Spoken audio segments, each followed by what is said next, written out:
Hello जी guys, हाय, good morning. बहुत बहुत स्वागत आप सभी लोगों का, very warm welcome. This is आपका अप्रैल की 5 तारीख। हाँ जी, 5 तारीख। तो शुरुआत करी जाए। तारीख यार इतना पढ़ाते पढ़ाते तारीख ही भूल गए थे कि तारीख क्या है। देखना पड़ा हमें यहाँ पर आज तारीख क्या है। आओ जी, शुरुआत करते हैं आज की प्यारी प्यारी सभा का। Thank you so much guys. और प्यारे प्यारे शब्द, ये देखिए, ये हमारे प्यारे प्यारे राइस। बहुत बढ़िया। आई, और ये हैं टॉपर्स। बधाई हो भाई टॉपर्स। सत्य प्रकाश, सत्य की ही जीत होती है, आपने प्रूव कर दिया। क्या बात है। छोटू भाई बहुत बढ़िया। Sagar Mohan, Devjeet and Vikram, well done. देखो, तो कहानी शुरू करेंगे। आज की बिम्स्टेक समिट हो रही है भाई। बिम्स्टेक समिट जो है, ये बिम्स्टेक क्या है? 1997 में बिम्स्टेक की स्थापना हुई थी। Bay of Bengal initiative for multi sectoral technical economical cooperation, ऐसा करके फुल फॉर्म होता है। लेकिन आइडियली ना, इसका जो बिम्स्टेक डाला गया था, वो डाला गया था ये भूटान हो गया, इंडिया हो गया, देन आपका म्यांमार हो गया, श्रीलंका हो गया, ऐसे करके इसका नाम रखा गया था। बाद में फिर इसका नाम चेंज हुआ, 1997 में चेंज हुआ, फिर 1997 में बना, फिर 2004 में इसका नाम बदला गया। पहले इसका नाम इसके देशों की, जैसे ब्रिक्स होता है ना, बिल्कुल वैसी ही था। फिर 2004 में ये बिम्स्टेक पड़ा। अच्छा, तो इसका कौन सा समिट हो रहा था? 6th समिट हो रहा था। बिम्स्टेक का समिट इंपॉर्टेंट होता है। बिम्स्टेक में भारत की तरफ से स्वयं प्रधानमंत्री मोदी जी जो है वो गए थे पार्टिसिपेट करने के लिए। बिम्स्टेक हमारे लिए बहुत जरूरी है इस समय। ब्रिक्स से भी ज्यादा जरूरी हमारे लिए बिम्स्टेक हो रहा है। बिम्स्टेक को बहुत मजबूत कर रहे हैं इस समय, क्योंकि इसमें क्या है, जितनी भी कंट्री, इसमें देखिए भारत का कद बहुत बड़ा है। इसमें बिम्स्टेक में भारत का कद बहुत बड़ा है, और भारत बिम्स्टेक के थ्रू कोशिश कर रहा है कि जितनी भी डिफेंस डीलिंग वगैरह है ना, वो इन सभी कंट्रीज को धीमे धीमे डिफेंस इक्विपमेंट जो है ये सप्लाई करने लगे। इसलिए ये एक बड़ी अच्छी चीज आ जाती है। अच्छा, तो कौन से डिक्लेरेशन के थ्रू आया था? ये बैंकॉक डिक्लेरेशन के थ्रू आया था। और ये जो समिट हो रही थी, ये भी बैंकॉक में ही हो रही थी। बैंकॉक थाईलैंड में हो रही थी। तो अच्छा, 7 मेंबर्स हैं यहाँ पर। कौन कौन सी 7 कंट्रीज हैं जो बिम्स्टेक की मेंबर्स हैं? Bangladesh, Bhutan, India, Nepal, Sri Lanka, Myanmar, Thailand. अब आप समझ सकते हैं यहाँ सबसे बड़ा कद भारत का ही है। तो अच्छा, आपके लिए एक छोटा सा होमवर्क है। आप नीचे कमेंट करके बताएंगे बिम्स्टेक के सेक्रेटरी जनरल माने चीफ जो है वो कौन है। ये नीचे कमेंट करके बताइएगा। वो भी एक इंडियन ही है, ठीक। अच्छा, फिर आते हैं ये क्वेश्चन इंपॉर्टेंट है। इंपॉर्टेंट है, ठीक है। इसी शब्द में भी आंसर छुपा हुआ है। आओ, ये देख लिया आपने। हेड ऑफिस कहां पर है इसका? ढाका, बांग्लादेश में है। और डिक्लेरेशन क्या था? बैंकॉक डिक्लेरेशन से स्थापना हुई थी, और हेड ऑफिस ढाका में है। फिर देखिएगा, वक्फ बिल पास हो गया है। इसके लिए मैंने एक डिटेल वीडियो भी बनाया हुआ है। वक्फ बिल पास हो गया है, लोकसभा से साइन हो गया, राज्यसभा से भी साइन हो गया है। अब प्रेसिडेंट साहिबा इसके ऊपर साइन कर देंगी। इनके साइन करते ही ये जो वक्फ एक्ट जो सबसे पहले 1954 में आई थी, और 1995 में इसको बहुत पावर दे दी गई थी। अब वो जो उस कानून में अब बदलाव कर दिए गए हैं। अब होगा ये कि देखिए, वक्फ के पास में तकरीबन 7 लाख एकड़ जमीन है। ये 7 लाख एकड़ जमीन कई बार सही चैनल से भी दी गई है, रिलीजियस चैनल से दी गई है। कहीं कहीं पर ऐसे एलिगेशन लगे हैं वक्फ के ऊपर कि ये सही चैनल से नहीं, या फिर जमीन को थोड़ा सा गलत चैनल से हासिल किया गया है। कहीं कहीं करप्शन केस के ऊपर लग रहे थे। अकेले कर्नाटका में, सिर्फ एक जगह की बात कर रहा हूं, सिर्फ एक राज्य की बात कर रहा हूं, अकेले कर्नाटका में जो स्टेट वक्फ बोर्ड के चेयरमैन है, उन्होंने 7,500 पन्ने की रिपोर्ट दाखिल करके प्रूव किया है कि उन्होंने यह दावा किया हुआ है कि 2 लाख करोड़ का घोटाला वक्फ के मेंबर्स ने मिलकर के सिर्फ कर्नाटका में किया है। भाई, इंडिया 2030 में 50,000 करोड़ के डिफेंस इक्विपमेंट बेच पाएगा 2030 में। और यहां 2013 में ही घोटाला हुआ था 2 लाख करोड़ का। 10 वर्षों का घोटाला था 2003 से 13 का। तो बहुत हो गया ये। तो इस तरीके की चीजों में पारदर्शिता है, इसके लिए वक्फ बोर्ड को लाया गया है, वक्फ बिल लाया गया है इसके लिए। ये पास हो गया है।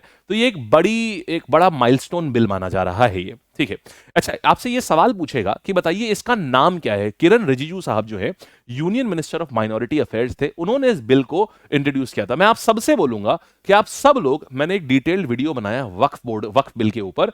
वो बहुत, और प्रोबेबली वो वीडियो इस समय इंडिया में one of the best videos में से लिस्ट में आया हुआ है। आप वक्फ भी सर्च करोगे तो आपको इंडिया मतलब सबसे अच्छा वीडियो वही चल रहा है इंडिया में इस समय वक्फ की एक्सप्लेनेशन में। So thank you so much for that much love. और आपको बड़ा अच्छा लगेगा, बड़ा आपको अंदर तक समझ आ जाएगा। मुझे कई लोगों के डीएम आए, और ऐसे ऐसे लोग हैं जो 60 साल के हैं, कोई 70 साल के अंकल जी हैं, उनके डीएम आ रहे हैं हमारी टीम के पास में कि आप इतना अच्छा आपने वक्फ समझा दिया, हमें कभी नहीं समझ में आया था वक्फ क्या है। तो उसमें पूरा समझाया है। खैर, तो ये बिल जो है ये पास हो गया है अब। और 128 वोट्स जो थे ये फेवर में आए हैं। 119 चाहिए थे, लेकिन 128 वोट सरकार के फेवर में आए, माने इस बिल के फेवर में आए हैं।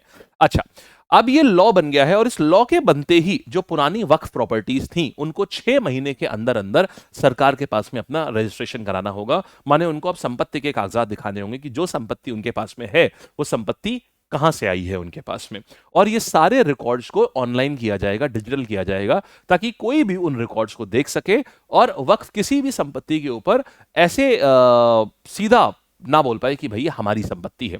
इसको लेकर ये थोड़े बदलाव गए हैं। दूसरा, महिलाएं भी अब वक्फ बोर्ड का मेंबर हो सकती हैं, जो कि पहले मेंबर नहीं हो सकती थी, पहले मना था, लेकिन अब महिलाएं भी इसकी मेंबर होंगी। अच्छा, फिर देखिएगा जीआई टैग दिया गया है वारंगल की, ये चटपटा चिली है, ये चटपटी मिर्ची मस्त लग रही है वैसे देखने में, मोमोज वाली चटनी टाइप्स।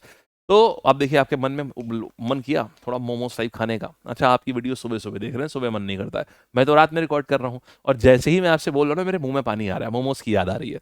तो ये जीआई टैग चटपटा चिली कहाँ की है? ये वारंगल की है, वारंगल में इसको जीआई टैग दे दिया गया है। कुछ नहीं पढ़ना होता जीआई टैग में, खाली नाम और जगह कौन सी है ये पढ़ना होता है। तो चटपटा चिली वारंगल की है, इसको जीआई टैग मिला है। खासियत क्या है? ये तेलंगाना से है। ये खासियत क्या है? नेचुरल रेड कलर है, और बहुत टाइम से इसको, मतलब बहुत टाइम से ये एक्सपोर्ट करी जाती है, अलग अलग देशों में जाती है ये वारंगल की लाल चीनी, लाल चिली। फिर देखिएगा छत्तीसगढ़ का पहला super critical thermal power project. देखो यार, ये सुपर क्रिटिकल क्या होता है? ये छत्तीसगढ़ के कोरबा जिले में आया है, और ये छत्तीसगढ़ का पहला सुपर क्रिटिकल थर्मल पावर है। अब ये होता क्या है साहब? देखिए, आम थर्मल पावर प्रोजेक्ट होते हैं, इनमें पानी को, देखो सिंपल क्या होता है, पानी होता है, पानी को बॉईल करते हैं, पानी को बॉईल करके स्टीम बनाते हैं। इस स्टीम को प्रेशराइज किया जाता है, और प्रेशर मारा जाता है इस स्टीम से टरबाइन के ऊपर। ये टरबाइन होती है ऐसे पंखे ऐसी, और ये टरबाइन घूमती है, जिससे बिजली प्रोड्यूस होती है। तो सुपर क्रिटिकल में क्या होता है? एक तो आमतौर पे जो नॉर्मल थर्मल उसमें होते हैं, तो 22 आपका मेगा पास्कल का जो प्रेशर है वो मारा जाता है, 22 मेगा पास्कल का। सुपर क्रिटिकल में ये 22 मेगा पास्कल से भी ज्यादा होता है, मतलब 25, 28, 30 मेगा पास्कल तक जाता है। तो मतलब स्टीम और तेजी से जाएगी, तो जाहिर सी बात है और तेजी से टरबाइन घुमाएगी, माने बिजली और बनेगी। दूसरा, जो पानी बॉईल किया जा रहा है, जैसे आमतौर पे यहां पर जो नॉर्मल थर्मल पावर प्लांट होते हैं उसमें 540 डिग्री से नीचे रखा जाता है स्टीम का टेम्परेचर। इसमें 540 से भी काफी ज्यादा यहां पर स्टीम का टेम्परेचर होता है, जिससे पानी और स्टीम में कोई डिफरेंस नहीं रह जाता है। और यहां पर पानी और स्टीम बिल्कुल आप डिफरेंशिएट कर ही नहीं सकते, उसके बीच में एक अजीब सा अलग सा फ्लूइड बना देते हैं। पानी में ही स्टीम मिली होती है, स्टीम में ही पानी मिला होता है। इतने हाई प्रेशर पे काम हो रहा होता है और इतने हाई टेम्परेचर पे हो रहा होता है कि इसकी जो एफिशिएंसी होती है, जैसे आम थर्मल पावर की बात करें तो इसकी एफिशिएंसी 30% होती है। मतलब अगर मान लो 1 टन कोयले से जितनी बिजली बनाई, जितनी एनर्जी निकाली जा सकती है, उसकी 30% एनर्जी कन्वर्ट हो जाती है बिजली में। हाँ जी, इतना इनएफिशिएंट होता है थर्मल पावर स्टेशन। और बाकी सब पोल्यूशन वगैरह में इसमें क्या होता है, 40 से 42% तक, किसी किसी केस में 45% तक इसमें एफिशिएंसी हो जाती है उस कोयले की जो डाला जा रहा है इसमें। तो ये फायदा होता है super critical thermal power plant का। तो ये आया है छत्तीसगढ़ के कोरबा में, और छत्तीसगढ़ का पहला ये पावर प्लांट है। तो ये एग्जाम के लिए 100% एग्जाम में आएगा ही आएगा। ये इसका अनावरण भी मोदी जी ने किया है, तो ये इंपॉर्टेंट अपने आप और ज्यादा हो जाता है। फिर देखिएगा, आईवीएफ टेक्नोलॉजी कैटल ब्रीडिंग के लिए ले आई गई है। देखिए, आपने कई बार देखा होगा आईवीएफ सेंटर, आईवीएफ सेंटर। क्या है ये आईवीएफ? देखो, आईवीएफ का अर्थ होता है इन विट्रो फर्टिलाइजेशन। जैसे मान लीजिए, मैं आपको पहले इंसानों में बताता हूं, कोई कपल है जो कंसीव नहीं कर पा रहा है। कंसीव का अर्थ होता है कि कोई माँ जो है वो कोई स्त्री जो है वो प्रेग्नेंट नहीं हो पा रही है, गर्भ धारण नहीं कर पा रही हैं। तो उसके कई कारण हो सकते हैं। जैसे मान लीजिए, जो पुरुषों के जो स्पर्म्स हैं वो पहुंच नहीं पा रहे हैं एग तक की, जो महिला का एग होता है वहां तक पहुंच नहीं पा रहे हैं, या फिर कोई भी प्रकार की समस्या है। अब ऐसे में क्या है, करा क्या जाता है, महिला के यानी स्त्री के गर्भ से एग को ले लिया जाता है, अंडे को ले लिया जाता है, एग जिसको कहा जाता है, और पुरुष के स्पर्म्स को ले लिया जाता है। इन दोनों को ही लेबोरेटरी में फ्यूज कर दिया जाता है, माने स्पर्म्स के अंदर एग को आर्टिफिशियल तरीके से, मतलब ह्यूमन मदद से डाल दिया जाता है एग के अंदर स्पर्म। अब एक नहीं डाला था, कई सारे डाले जाते हैं, जिसमें एक दो फ्यूज कर जाते हैं, सक्सेसफुल हो जाता है।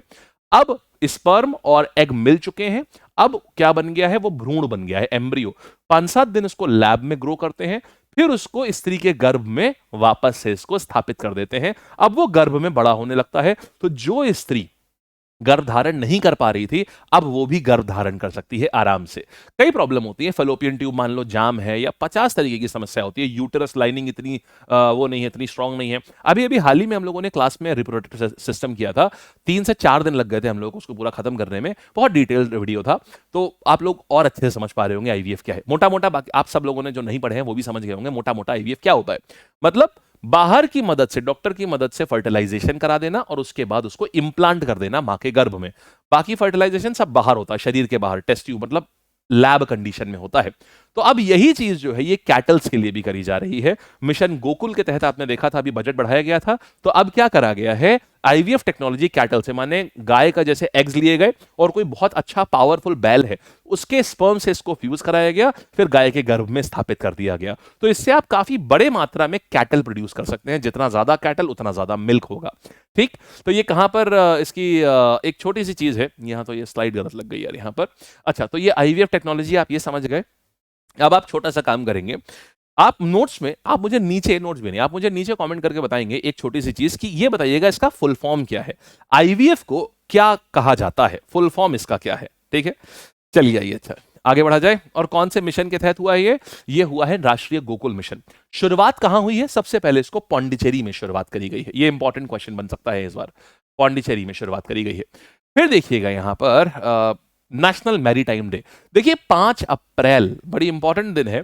5 अप्रैल को हमारे भारत से पहला भारतीय शिप जो है ये सेल करके गया था, पहला इंडियन शिप कहीं भेजा गया था। एक होता है बाहर का शिप आना, लेकिन पहली बार एक इंडियन शिप जो है वो बाहर सेल करके गया था 5 अप्रैल 1919, यानी तकरीबन 101 साल पहले।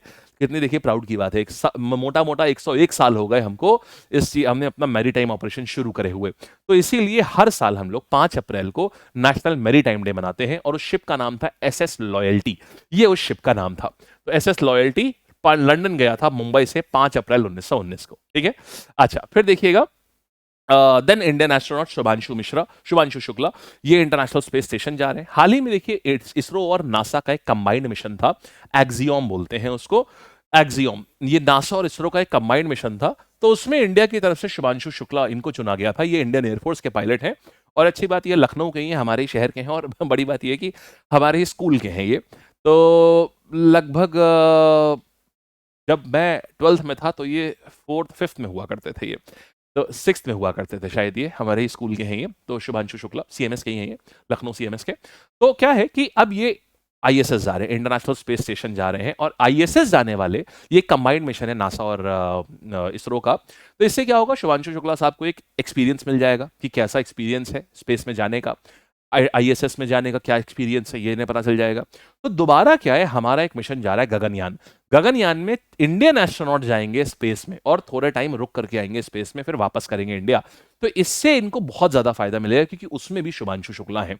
तो ये एक उनको एक बिफोर हैंड एक्सपीरियंस उनका हो जाएगा।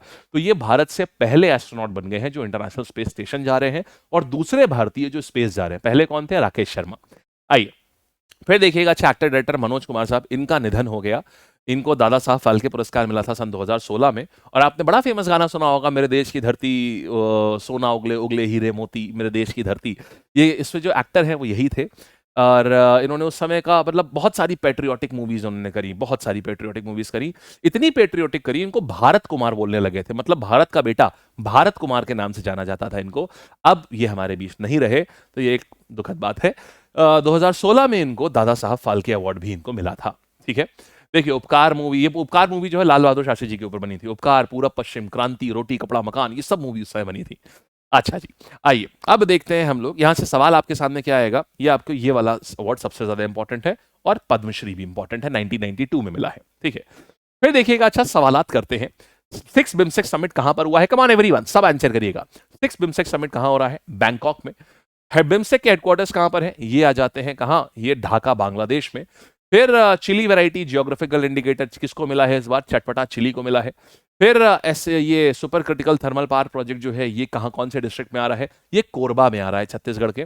देन फर्स्ट काफ कहां पैदा हुआ है भाई, ये होमवर्क में दे रहा हूं आपको, आईवीएफ वाला, नोट्स पढ़ के आप आंसर करेंगे इसका नीचे मुझे। फिर इसके बाद नेशनल मैरीटाइम डे कब होता है, ये हर साल 5 अप्रैल को होता है।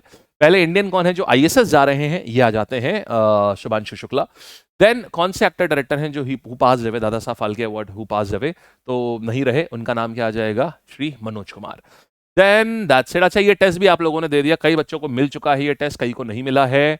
राइट। जिनको नहीं मिला है नीचे जरा कमेंट करके बताना। ये टेस्ट हो चुका है, लोगों ने देना भी शुरू कर दिया और बड़े अच्छे अच्छे कमेंट्स आए आप लोगों के कि आप लोगों ने 46 मार्क्स आए हैं 50 में, ऐसे करके आप लोगों के नंबर आए 48 आए हैं।